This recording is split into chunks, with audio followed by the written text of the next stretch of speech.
Have you heard of the term self-regulation? I'm sure you have. It is a buzzword nowadays, and it's one of the most important skills that we can teach and learn for ourselves, but it's also one of the most misunderstood. So today we're going to go through exactly what that is. For those of you who don't know me, hi, my name is Melissa. I'm a board certified behavior analyst, and I teach motivated parents how to go from survival mode to stress relief. I have worked with hundreds of families. They've broken through barriers that they never thought that they could. I'm trained in crisis management. I teach future professionals at the collegiate level, and I'm a voluntary subject matter expert for the Behavior Analyst Certification Board. I'm so glad that you're here. This is a really important topic. Self-regulation. I bet you've seen it on IEPs. I bet you've heard it on these autism pages, right? But what exactly is it? Grab a pen and paper if you don't already have it. So we're going to go through what that is. Now think back, okay? Today we're 2026, but the idea of even accepting an object as something that could help us self-regulate started like 2017 timeframe in terms of it being cool. And if you remember, it was a fidget spinner. Everybody had them, all the kids, even adults. It was super cool. It had 3 little prongs and you just spun it in your hand, right? And people would say things like, oh, it's helping me stay calm. It's helping me stay focused. You know what I mean? And it was like a cool thing. Now in 2026, kids are still using these sensory items, but they're more in the form of like slime or squishies. It's more of that soft texture. So those are just one little part, one category of something that could help a person self-regulate. But I just really wanted to put into perspective what you see most likely on a daily basis, whether it be from your children who have developmental disabilities or from your typically developing kids. There are kids on the buses. There are kids that go to the store like Five Below and on Amazon, and they go shop and they look for these things, not because they have autism, because they enjoy the feeling of it. So when we're talking about self-regulation, what we're doing is we're saying that we're figuring out things that can help us get to a place of calm. Okay, our nervous system, it was out of whack for some reason, and we've got to get ourselves back down. All right. So with that being said, let's dive in. I'm going to go over 3 ways to help you understand exactly what is self-regulation. And the first thing I want you to understand is that this is a skill. It is a skill to be able to self-regulate. And I'm going to be honest with you, a lot of adults don't even know how to do this. So just think about that when your child, let's say they have a developmental disability such as autism, and they have a huge meltdown, and you're thinking to yourself, I need to teach them to self-regulate. They need to go self-regulate. Let me send them over here, put them in the room. They're going to have to self-regulate. Now, what does that mean on surface level? That means they need to go calm themselves down. Okay, sure. But how? How are they going to calm themselves down? So, and that's the skill part of it. And a lot of the time, a child doesn't know how to do it. Now, will they figure it out? Maybe. Oftentimes, they just run out of energy and they fall asleep. And that's not learning a skill. That's just giving up. And, you know, time and place, right? Sometimes our bodies do need to just stop and we need to take a nap. Sometimes we are hungry and we need food, right? But what it means to self-regulate as a skill is to be able to identify your emotions. Write this down. Identify your emotions. You don't necessarily have to say them, but it is helpful to understand what they are, be able to label them, and then choose a activity or an object, something that helps you to feel better and not feel like that undesirable, that sticky feeling, right? Such as angry or disappointed or frazzled or anxious or scared, right? Because those emotions live inside of us. They're definitely there, and they come out in certain situations, and nobody wants to feel that. We want to get away from those feelings. And one way we do it is by having the ability to say, hey, I'm feeling this way and I don't want to feel this way anymore. So I'm going to go and help myself. All right. So that's the basics of the skill part of what self regulation means. All right. That was number one. Number two, really important, and this goes hand in hand with the skill. Co regulation often comes before self regulation. Okay. So co, meaning multiple people, two people. That means that somebody needs to teach exactly what it looks like to self regulate. And teaching can be in a variety of ways. For individuals on the autism spectrum, a lot of the time, visual supports like pictures work really, really well to get them to understand a choice that they can make to help themselves calm down. They might be shown picture cards that show deep breaths. They might be shown a picture that says, I need a break. You might not have pictures though, and then you can model it for them. You could say, do this. Blow out your candles or blow the flowers, however, whatever metaphor you want to use. But you're going to have to show them. You're going to have to teach them in the moment, right?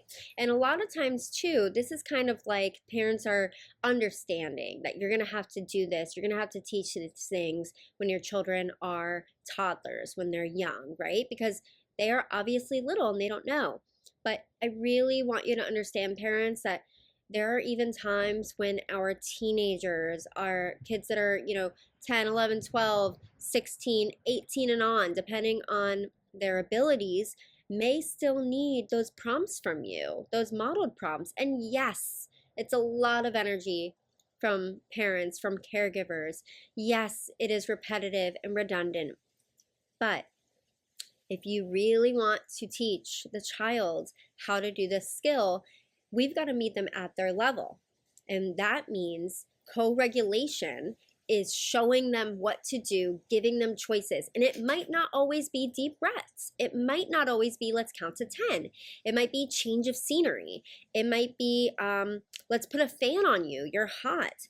It might be putting on music, having them request music. For me, myself, music helps get me out of a funk. And also it helps me sometimes when I don't really know how to articulate how I'm feeling, but I know I'm feeling a certain way.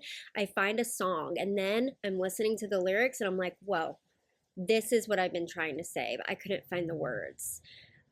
So our children, us adults, we are human and we need these supports. We need people, but we also need these things, these stimuli, these different resources to help us regulate.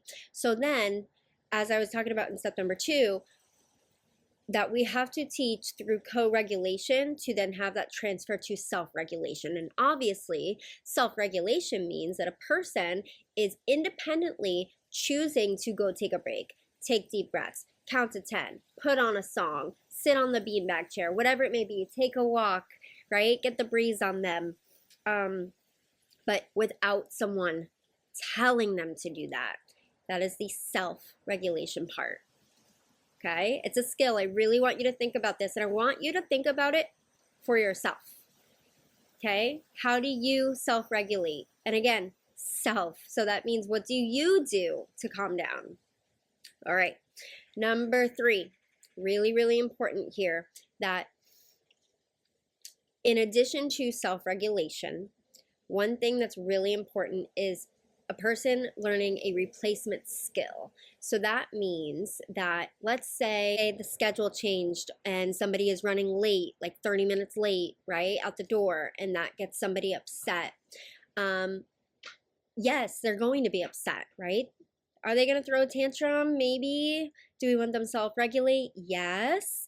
But instead of the tantrum, and in addition to the self-regulation, what would we like in that situation? Well, we would like for this person to maybe ask WH questions, right? Ask for information. Why are we running late? What time are we supposed to be there? Which route can we take to get there the quickest, right? So that's a skill and a replacement behavior, right? To figure out, to get this person to remain calm and gather information so that they can understand what's going on and therefore keep themselves at bay, right? Another one is being able to ask for what they want, right? Ask for what their wants and needs, and even articulate how they are feeling. I know a lot of students, a lot of clients of mine are learning to identify emotions, and we really have to break it down into having them identify emotions of themselves and emotions of others. And I really encourage you to try to do that in a variety of ways. There's picture cards that you could show them, but even what I like to do is even like use my own facial expressions and try to show them, different ways that I might be looking confused, looking angry, looking excited. But another really easy one is that, let's say they are watching TV or YouTube nowadays. I try to sit with them for just a couple minutes and pick up on the facial expressions of the characters or the actors, whoever it may be, and I pause it. And what I love is that you can kind of rewind and go back and let them see the situation. Granted, there might be cues of like music or lighting that might lean towards, a certain emotion that that character might be feeling.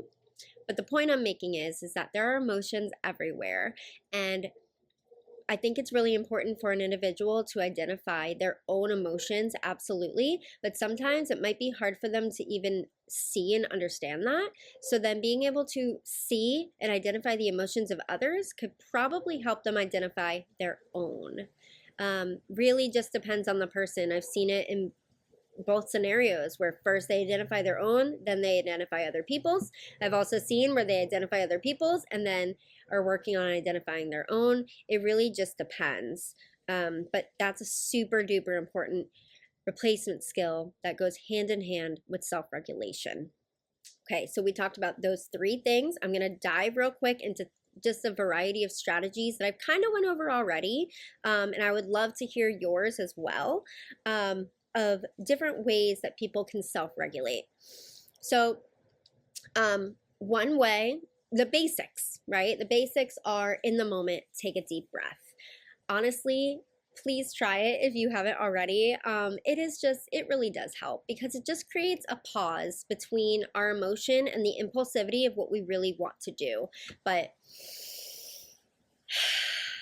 a big deep breath like that, it only takes 2 seconds and it actually helps. Doesn't mean our problems go away necessarily. Doesn't mean that's the only self-regulation tool we might need, but it's a really good one. So there's that. Another one that a lot of kids use is counting. I try to recommend counting up because that means that the number doesn't necessarily stop. So if a child is taught to count to the number 10, but they're still upset, we just bump it up. Can you count to 20? Can you count to 50? Can you count to 100? Can you count by 5? Whatever it may be. Of course, based on their skill level, right? But the point is that if counting really does work for a person, then have them count as high as they need to go, okay? Counting is a really good one, and what it does too is it just kind of offers a distraction for the brain. So in the moment, again, our child is feeling a certain way, displeasure, of course, we get them to count. It helps to redirect them in the moment so that way when they're calm, we can get them to communicate better or understand expectations to then move on. Okay, I mentioned for myself, of course, music. Play some music, even if it's in the background, even if they don't make a selection, just put some music on. I think that if you put on some music in between their tears and their screaming, they're yelling, they're pausing, they'll hear it, and then they will likely, in a couple minutes, it'll die down, the tantrum, if it's the right song. Try to pick up on what they like. Now, if they are upset and you play something that's like a bippity boppity boop, high level CoComelon, they might not love it. But if you put something that kind of matches their energy, like something you would hear on the radio, right? Then I think that could be something that they might tune into, right? Another big one is movement, okay? Taking a walk, stretching, jumping on a little trampoline, Change of scenery absolutely is helpful, but even just moving the body, sitting in a rocking chair, wow. I think a rocking chair or like a swing are one of the best ways that people could just self-regulate. It's a full body movement. Oh, that was today that we learned about self-regulation. I'm so glad that you were here. So again, the three important things are that one, self-regulation is a skill. Two, self-regulation needs to come after co-regulation. And three, you've got to make sure to remember to teach those replacement skills. Okay, so an upcoming video that we'll talk about is when to actually prompt self-regulation versus prompting push through perseverance through a non-preferred activity. Thanks for watching.